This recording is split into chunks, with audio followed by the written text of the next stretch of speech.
ఈ ప్లేస్ సేఫే కదా? వాడెప్పట్లాగే command centre కి వచ్చి రిజిస్టర్ లో సైన్ చేసి టీ తాగడానికి వస్తాడు. ఇది కాదు కానీ అన్న, ఇక నేను పోతుందిగా. అక్కడే అసలు ట్విస్ట్. చమేలి సిస్టర్స్ బదులు మనోళ్ళను చూసి షాక్ అయ్యే లోపే. ఆకాశవాణి వివిధ భారతి విజయవాడ కేంద్రం ఇప్పుడు జనరంజని కార్యక్రమం. ఎన్కౌంటర్ చేసేయండి రా.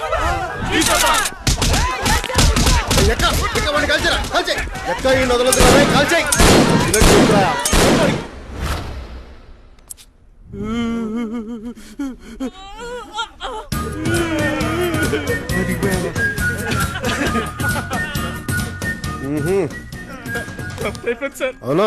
ఇంకెప్పుడు ఇలా చేయొచ్చు సార్? సరే, ఇక మీద ఎట్లా మంచిగా ఉండండి.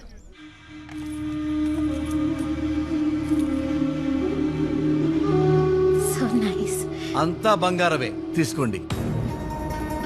ఇవన్నీ మాకు మీ మేనకోడలు హర్షిని మా వారు పెళ్లి చేసుకోవాలనుకుంటున్నారు.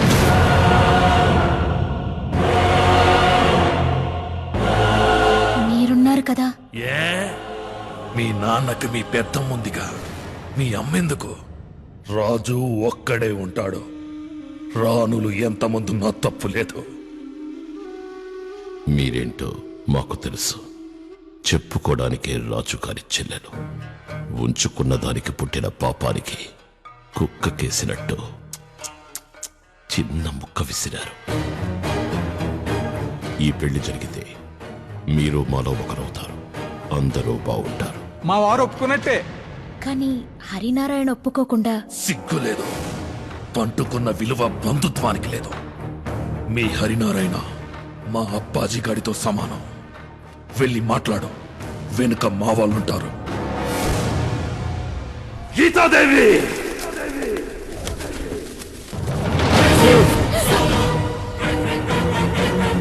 నీ ఒంట్లో పారుతున్న రాజావారి రక్తానికి నేను బానిసని. వంశనాశనాన్ని కోరేవాడితో వియ్యమందమన్నప్పుడే నీ మర్యాద పోయింది. సాబ్జీ, రాజుగారి కూతురు కొత్వాల్తో తిరగటం మర్యాద అండి? రాజకుమార్కి ఆ గబ్బర్ సింగ్ తో రేంజ్ లో ఎఫ్ఐఆర్ నడుస్తుందండి. ఏ జనరేషన్ కల్తీ అయినా కమ్యూనిటీ మొత్తం గబ్బు పట్టిపోతుంది కాబట్టి కుల పెద్దలందరూ కంగారు పడిపోయి ఈ పెద్ద మనిషిని పంపించారు. మాట్లాడండి. మీకు తెలియకుండానేదంతా జరుగుతుందా? హరినారాయణ కులానికి తలవంపులు తీస్తే ఊరుకో. ఏం పర్వాలేదండి. ఏ పాపానైనా భరించడానికి మన పాపాల భైరవుడు ఉన్నాడు.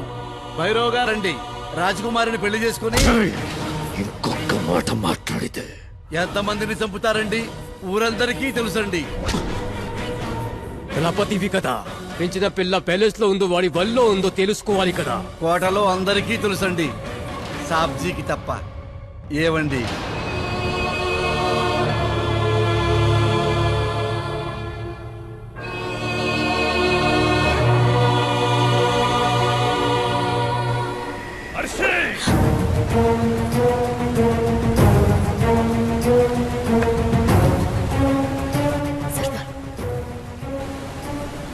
మేమిద్దరం ఇష్టపడ్డాం. ఈ విషయం మీకు ఎలా చెప్పాలా అని. ఇక మాట్లాడింది చాలు. నాకు మీ ఇష్టం కన్నా రాజావారి ప్రతిష్ట ముఖ్యం. ఈ సంస్థానం నాశనం అవుతుంటే చూస్తూ కూర్చోలేను. నీకోసం చావడం కూడా ఓ బాధ్యతగా బతుకుతున్నవాణ్ణి. నీకెలాంటి భర్త కావాలో నాకు తెలీదా? వీడెవడు? ఆఫ్టర్ ఆల్ మనకు సేవలు చేసే సిపాయి. ఎక్కడ పుట్టాడో తెలీదు. గాలికి పుట్టి గాలికి పెరిగాడు. కులమే లేని రక్తము, కులం తక్కువ రక్తము. వెళ్ళండి. హరినారాయణ, జాతి అహంకారంతో కులాలను కించపరిస్తే తలదీసి మొలేస్తా. కాపు కాసినప్పుడు గుర్తురాని కులం అవసరాలు తిరిగిపోయి గుర్తొచ్చిందా? తనని ప్రేమించినప్పుడు ఈ సంస్థానానికి తన వారసురాలను నిజంగా నాకు తెలియదు. తెలిసే తన నుంచి దూరంగా వెళ్ళిపోవాలనుకున్నాను. కానీ ఏంటో కుదరలేదు. నా డ్యూటీకి ఎవరైనా ఎదురొస్తేనే ఊరుకోను. అలాంటిది నా ప్రేమకి ఎదురొస్తే ఎంతమంది అడ్డొచ్చినా సరే తన్నుకుంటూ తీసుకెళ్ళగలను.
Please have it.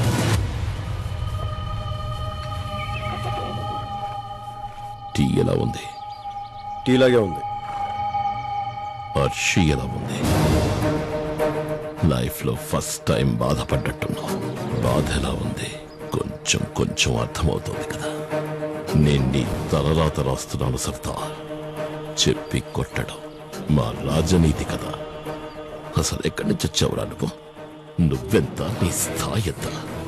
నేనిష్టపడ్డ అమ్మాయి కావాలా నీకు? నిన్ను చంపడం నాకు టీ కప్పులో షుగర్ కలిపినంత ఈజీ. రేదన్నో, నువ్వు చంపుతానన్న ప్రతిసారి ఎందుకు నేను ఆపుతున్నానో తెలుసా? వీడు అందరిలాంటి మనిషి కాదు. ఈ జనంలోంచి పుట్టిన ఐడియాలజీ. వీడిని ఒకేసారి చంపలేం. ఓడించి ఓడించి కుంగదీసి చంపాలి. నీ ఓటమి మొదలైంది సర్దార్. ఈ క్షణం నుంచి 72 గంటలు, ఓన్లీ 72 hours. ఎక్కడ నేను వెనక్కి తిరిగానో అక్కడే నిన్ను అడుక్కి తొక్కకపోతే నా పేరు భైరవే కాదురా. పో.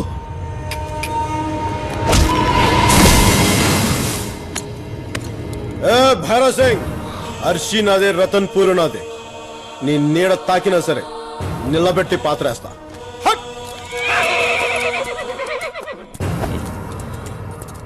72 hours. Let's watch.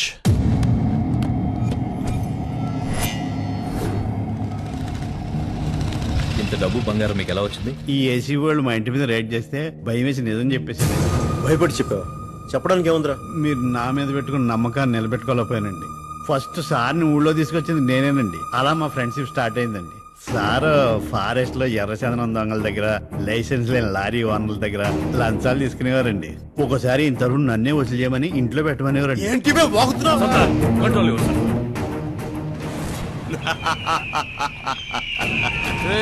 భైరవ్ సాబ్ ని వాళ్ళని చంపేమన్నాడు.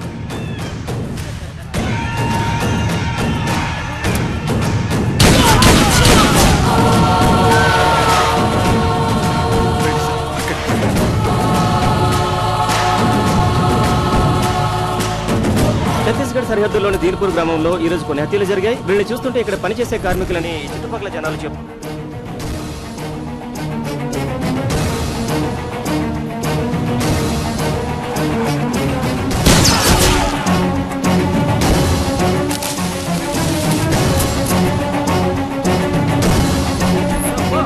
గట్టిగా రవాలి.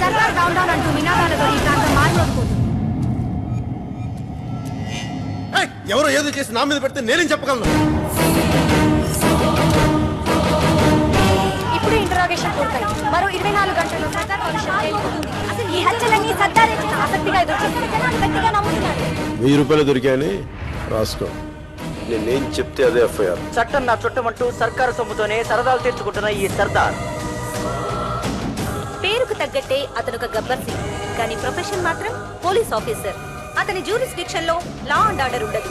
లంచం మంచం కాదంటే భూమి మీద ఉంచం. ఇది సర్దార్ సిద్ధాంతం. రోజు మా ఇంటికి వచ్చేవాడండి. మా ఆయన బెదిరించి బయటికి పంపేవాడు. నేను అలాంటి దాన్ని కాదని బ్రతిమాలుకున్నానండి.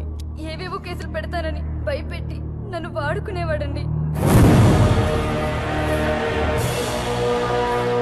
నిజ నిర్ధారణ కోసం కోర్టు 3 సభ్య కమిటీని వేసింది. దేశమంతా మీ జ్యూరిస్డిక్షన్ అనుకుంటున్నారా?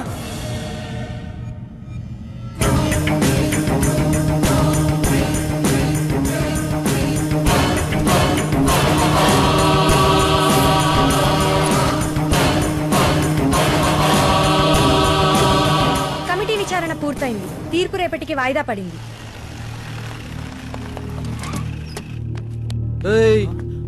72 గంటల్లో 48 గంటలు పోతే అంతరా? సారీ. Only 24 hours.